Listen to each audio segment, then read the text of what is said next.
guys! Welcome back to my channel. In this video, I will show you how I styled my Jasmine wig. So let's get started.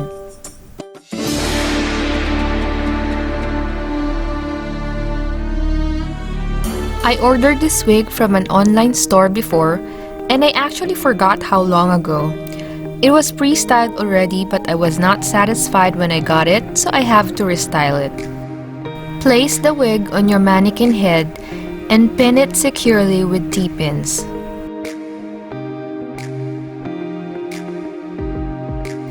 This is how the wig originally looks like. I already modified it temporarily before, that's why I already stripped it from being glued on its ends.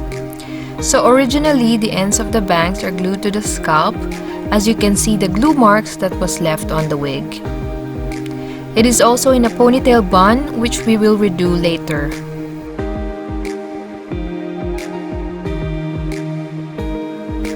So first, undo the wig's pre-style and comb it thoroughly.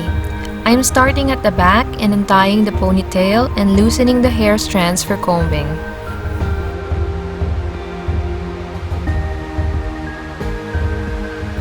Comb the wig carefully starting at the bottom. Use a detangler brush to help you take out the tangles from the wig.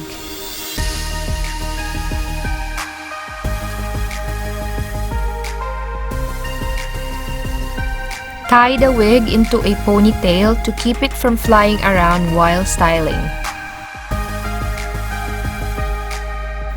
With a black marker, I colored the glue marks on the wig to hide it. You will need to buy these hair donuts. Get the biggest you can find, and it is advisable to get it in black to match your wig. Cut the hair donut on one side to make it into a straight roll and close the ends by sewing the nets together.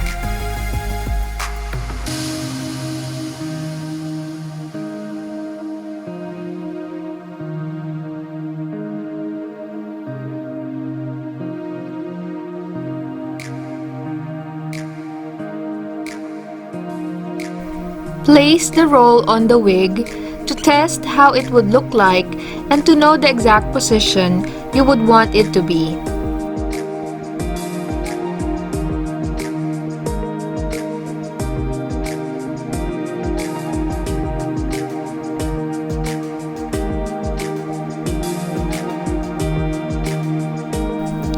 I also tried placing the headpiece to see how it would fit on the wig.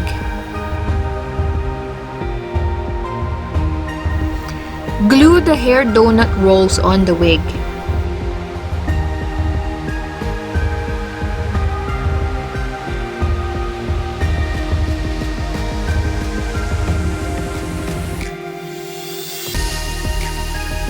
Comb the bangs to cover the hair rolls.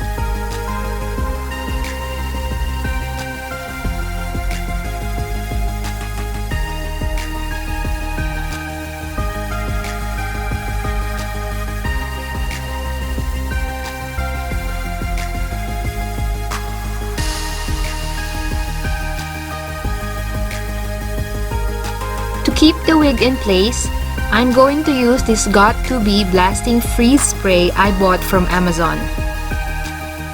Comb the wig, then use the hairspray on it. Spray on the front and back side of the bangs, then comb it in place.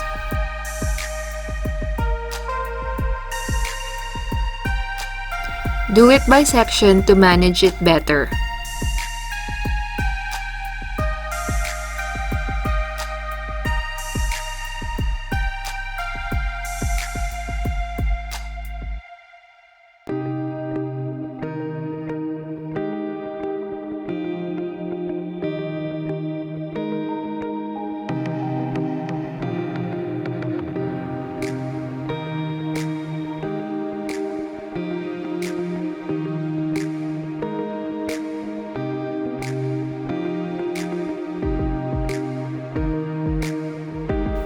Repeat the process on the other side.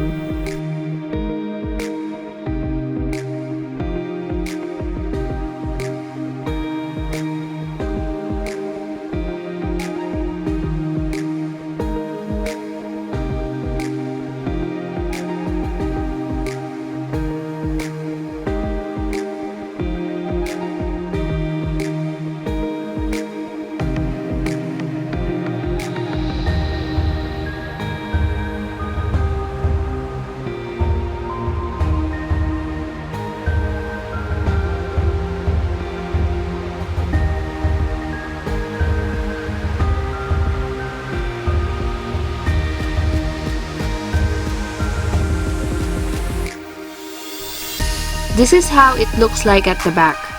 I hairpin the ends temporarily because I haven't decided yet if I want to glue it permanently or not. I might think of another option in the future, but for the meantime, it will just be hairpinned. I might also get a different kind of hairpin to hide them better. The bangs do not go all the way down, so I sectioned a portion of the lower part of the wig to cover the roll ends.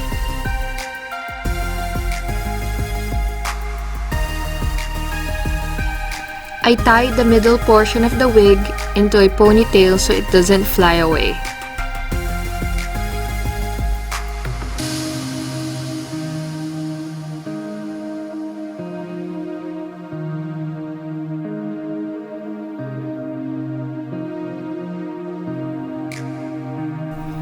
I decided not to cut anything yet, so I just rolled the hair onto the donut end and pinned it in place.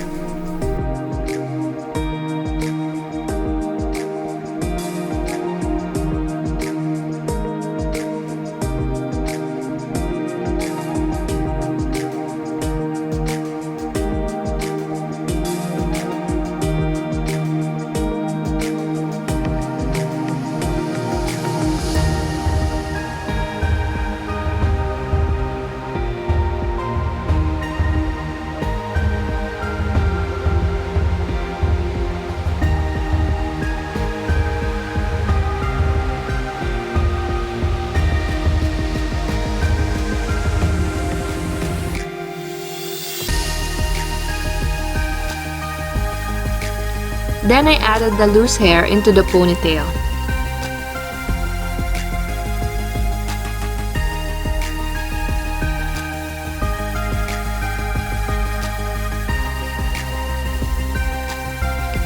Next, part the middle of the ponytail and make a topsy-tail style.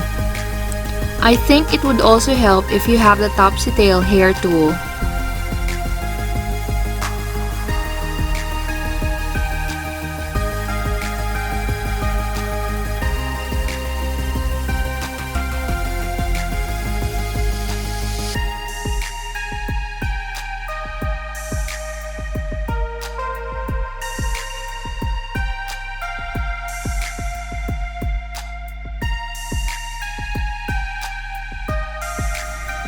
To create the rounded hairstyle, I used some medium-sized styrofoam balls.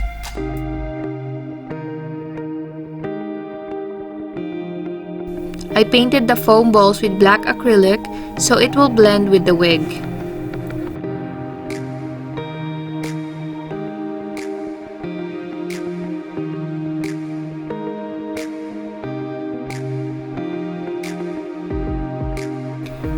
Then I created a casing for the balls with black power mesh fabric I bought from Joann's. It is just a rectangular casing with one end open to fit the balls inside.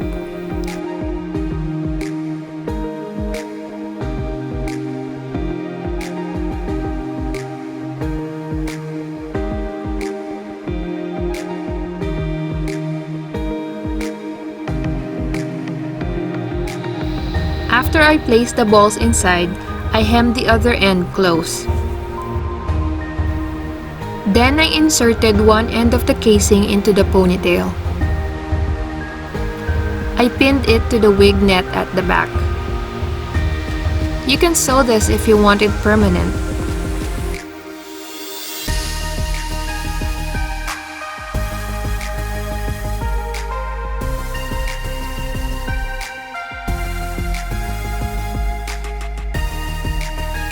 I covered the balls with wig hair and tied the sections with elastics.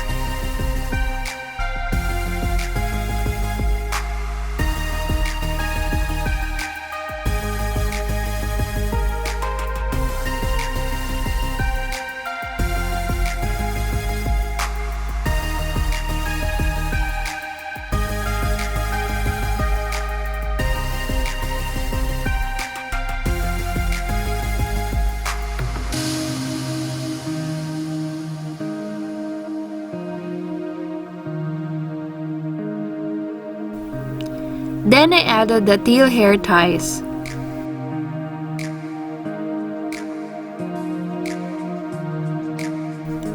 I spray the wig with the hairspray to keep them in place.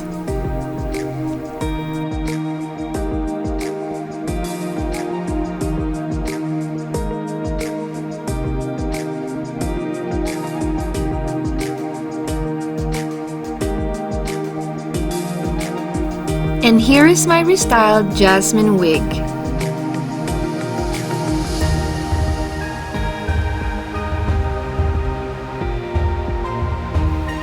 Thank you so much for watching. I hope you enjoyed the video. Please like, comment, share, and subscribe to my channel for more videos like this.